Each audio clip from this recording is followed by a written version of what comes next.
My son moved his girlfriend into my house without asking, then looked me dead in the eye and said, "Mom, adapt or move out."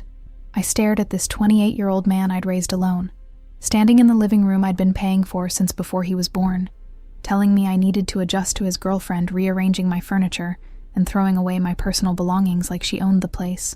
So I did exactly what he suggested. I adapted. I changed the locks, updated the deed, and showed both of them what moving out really looks like when you forget who actually owns the house you're living in. If you've ever had someone take your kindness for weakness, if you've ever opened your home to family only to have them treat you like a guest in your own space, pull up a chair, because this story is about what happens when entitled people push a patient woman too far. I'm Patricia Williams, 59 years old, and I spent 30 years as a registered nurse working double shifts to pay off the mortgage on this house after my husband died, in a construction accident when Kevin was just 12. Every monthly payment, every property tax bill, every repair and renovation. I handled it all while raising a son who apparently never learned that respect and gratitude aren't optional just because someone loves you unconditionally. Kevin had been living in his own apartment across town, sharing rent with 2 college friends, building what I thought was an independent adult life.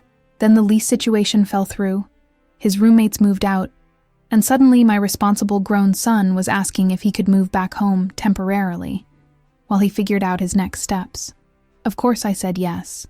He was my baby, my only child, the reason I'd worked so hard to build a stable home in the first place.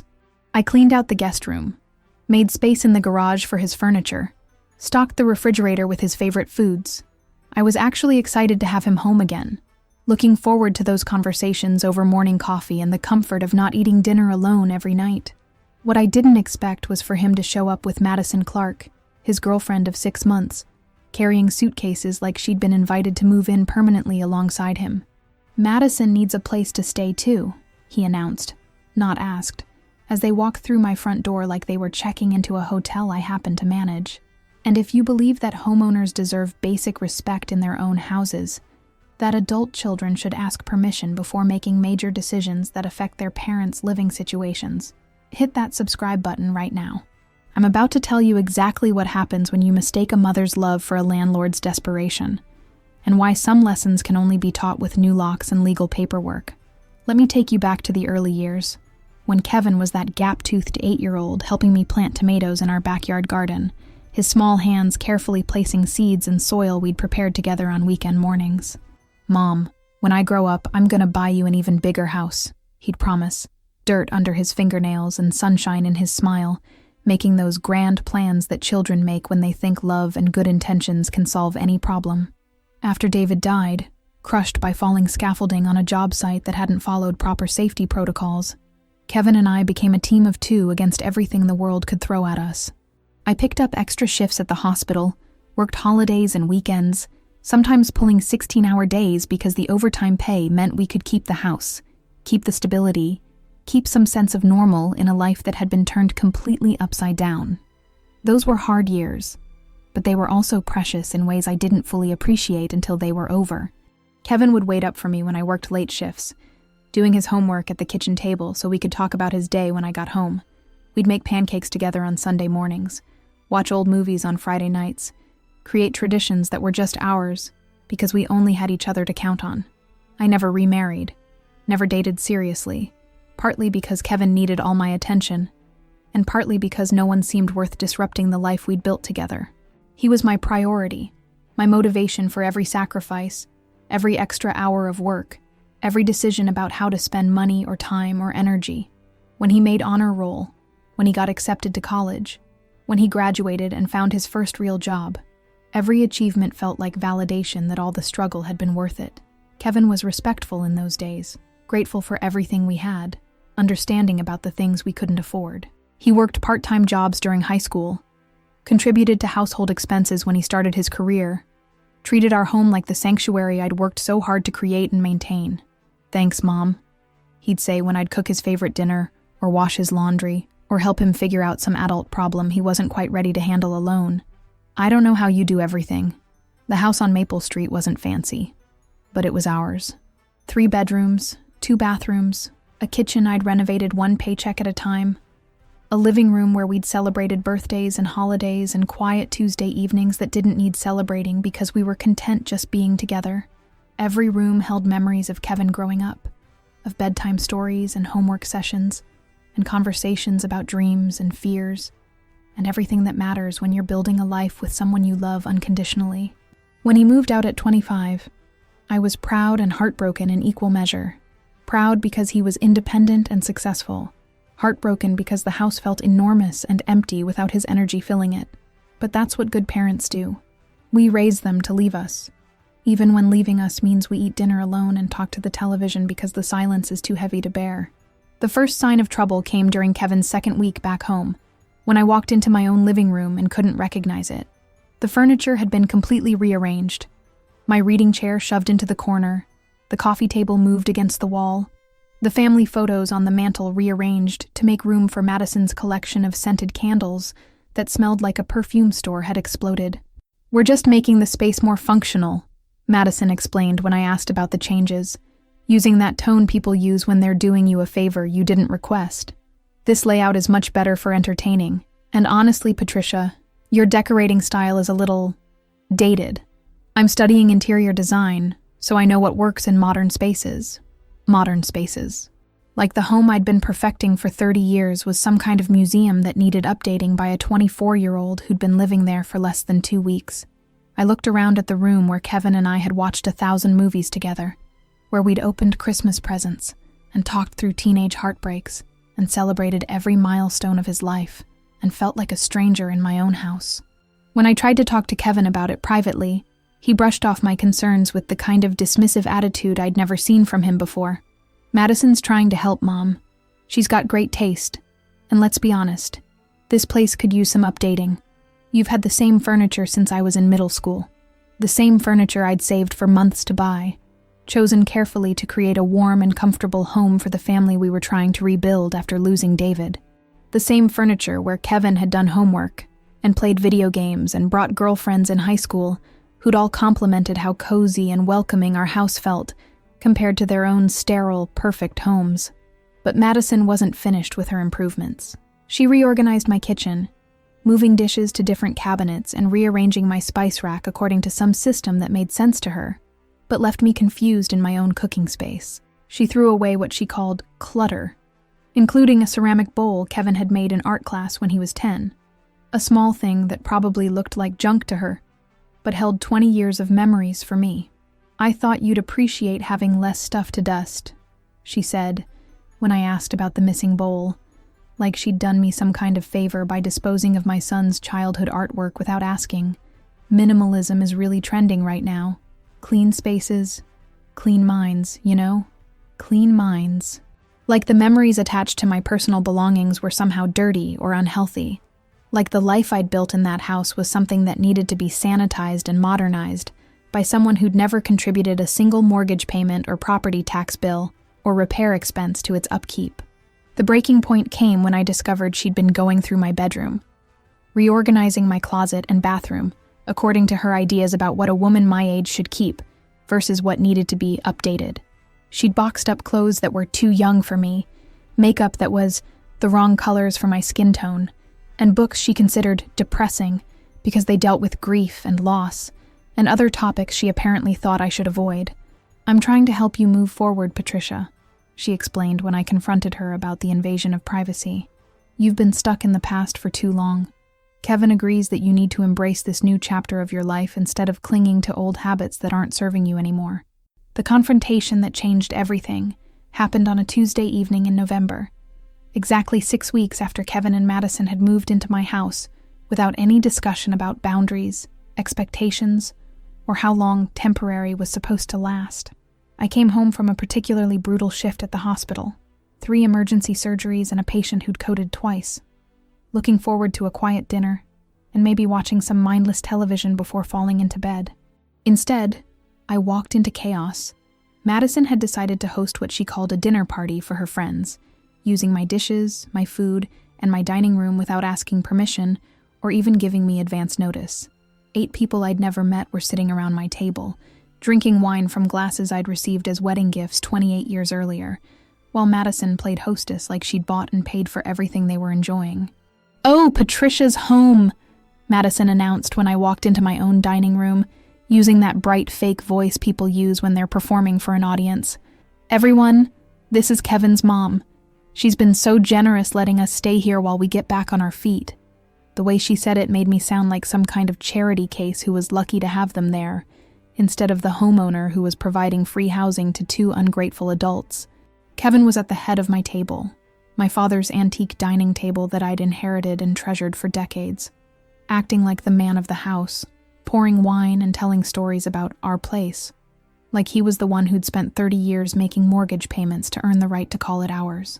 I pulled him aside after dinner, when Madison was busy entertaining her guests with stories about her interior design projects and her plans to transform other people's living spaces. "We need to talk about boundaries," I said quietly, trying to keep the conversation private and respectful despite my frustration. "I can't have strangers in my house without advance notice. This is still my home, Kevin, and I deserve basic consideration about how it's being used." That's when my son, the boy I'd raised to be respectful and grateful and kind, looked at me with an expression I'd never seen before, something cold and entitled that made my stomach drop like I was falling from a great height. "Mom, you need to adapt or move out," he said, his voice calm and matter-of-fact, like he was discussing the weather instead of telling his widowed mother to adjust to being a guest in her own house. "This is our life now, and Madison is part of it. If you can't accept that, maybe you should think about finding your own place where you can live however you want." The words hit me like physical blows. Adapt or move out. Like I was some difficult tenant who wasn't fitting in with the new management instead of the woman who'd worked 2 jobs to keep that roof over his head, who'd sacrificed everything to give him the stability and opportunities that had shaped him into the man who was now telling me to adjust or leave. Madison appeared beside him like she'd been waiting for this moment, sliding her arm through his with a smile that didn't quite hide the satisfaction in her eyes. "We just think it might be healthier for everyone if we had clearer expectations about how this living arrangement is going to work," she said, using that therapeutic tone people use when they're explaining why their unreasonable demands are actually good for you. "This isn't a living arrangement," I said, my voice shaking with anger and disbelief. "This is my house. My name is on the deed. My money paid the mortgage. My credit is responsible for the utilities and insurance and taxes. You don't get to set expectations about how I live in my own home." Kevin's face hardened like I was being unreasonable, like standing up for basic respect in my own house was somehow selfish or unfair to their obviously superior vision for how things should work. The atmosphere in my own house became unbearable after that conversation. Madison and Kevin treated me like a difficult roommate who wasn't paying her fair share, making pointed comments about my attitude problem and my inability to embrace change, in ways that made every interaction feel like walking through a minefield. They established new rules without consulting me, quiet hours that coincided with my work schedule, restrictions on which rooms I could use when they had guests, expectations about splitting grocery bills even though I was providing free housing and utilities. Madison posted a chore schedule on my refrigerator that assigned me tasks like I was a teenager who needed supervision to maintain the house I'd been caring for independently for decades. "We're just trying to create structure," she explained when I objected to being assigned bathroom cleaning duties in my own master bathroom. "Shared spaces work better when everyone has clear responsibilities." Shared spaces. Like the bedroom I'd slept in for 30 years had somehow become community property because she'd moved her boyfriend in without asking permission. I started spending more time at work, picking up extra shifts not because I needed the money, but because being in my own home had become emotionally exhausting. Lisa Martinez, my neighbor and closest friend, noticed the change immediately. "You look like hell, Patricia," she said during one of our coffee dates. "What's going on over there?" When I explained the situation, Lisa's reaction was immediate and emphatic. "You're letting them do what?" she said, loud enough that other people in the cafe turned to look at us. "Honey, that's your house. You don't negotiate with squatters. You evict them." But Kevin was my son, and despite everything, I kept hoping we could find a way back to the relationship we'd had before Madison entered our lives and convinced him that respecting his mother was optional. I tried reasoning with him, tried setting boundaries, tried having heart-to-heart conversations about what our family meant, and why basic courtesy shouldn't be negotiable between people who love each other. Every attempt at communication was met with the same response: I needed to be more flexible, more modern in my thinking, more accepting of their vision for how things should work. Like the 30 years I'd spent building and maintaining that home meant nothing compared to 6 weeks of Madison's interior design opinions and relationship advice. The final straw came when I discovered they'd been telling people, friends, family, co-workers, that they were helping me out by staying in my house, like I was some kind of charity case who couldn't manage independent living without their assistance. Kevin's aunt called to check on me, having heard from him that I was struggling with the transition to empty nest syndrome and needed support adjusting to changes in my living situation. Empty nest syndrome, like missing my son when he moved out, was some kind of pathological condition that required intervention from his 24-year-old girlfriend, who'd been living independently for exactly 6 months of her entire life. That night, I sat alone in my bedroom, the only room in my own house where I still felt like I belonged, and made the decision that would change everything. If Kevin wanted me to adapt or move out, I'd show him exactly what adaptation looked like when pushed by someone who'd spent decades learning how to survive and thrive independently. The next morning, while Kevin and Madison were out job hunting, or whatever they did during their long days away from the house they were treating like their personal property, I made 3 phone calls that would change the entire dynamic of our situation. First to James Morrison, the attorney who'd handled David's estate and my refinancing paperwork years earlier. Then to Acme Lock and Security Company. Finally to Lisa, who agreed to be present as a witness for what was about to unfold. "Patricia, are you absolutely sure about this?" James asked when I explained what I wanted to do. "Once we start eviction proceedings and property protection measures, this is going to create permanent changes in your family relationships." I looked around my living room, still arranged according to Madison's vision instead of my 30 years of living there, still decorated with her candles instead of my family photos, still feeling like a space I was visiting instead of the home I'd worked so hard to create and maintain. "James, they've already created permanent changes," I said. "I'm just responding to the reality they've established instead of pretending things might go back to the way they were." The locksmith arrived at 2 in the afternoon, a professional crew that changed every lock in the house: front door, back door, garage, even the internal door locks that Madison had been ignoring when she wandered through my personal spaces without permission. Lisa documented everything with photos and notes, creating a record of the legal steps I was taking to protect my property and privacy. By 4 o'clock, I had new keys to my own house and a folder full of legal documents that clearly established my rights as the sole owner and resident of the property at 1247 Maple Street. The eviction notice was properly formatted and legally binding, giving Kevin and Madison 30 days to find alternative housing arrangements, as required by state tenant law, even though they'd never paid rent or signed any kind of lease agreement. I was sitting at my kitchen table reviewing the paperwork one final time when I heard Kevin's car pull into the driveway. Lisa had positioned herself in the living room where she could witness whatever conversation was about to happen, armed with her phone to record anything that might become legally relevant later. The sound of Kevin's key failing to work in the front door was exactly as satisfying as I'd imagined it would be. The confused jiggling, the muttered cursing, the eventual pounding on the door accompanied by demands to know what was wrong with the lock. It was like listening to the soundtrack of consequences finally catching up with entitled behavior. "Mom!" Kevin shouted through the door. "The key isn't working. Did something happen to the lock? Are you okay in there?" I opened the door and looked at my son and his girlfriend standing on my front porch like the visitors they'd apparently always been. Despite living in my house and eating my food and using my utilities without contributing anything except attitude and criticism.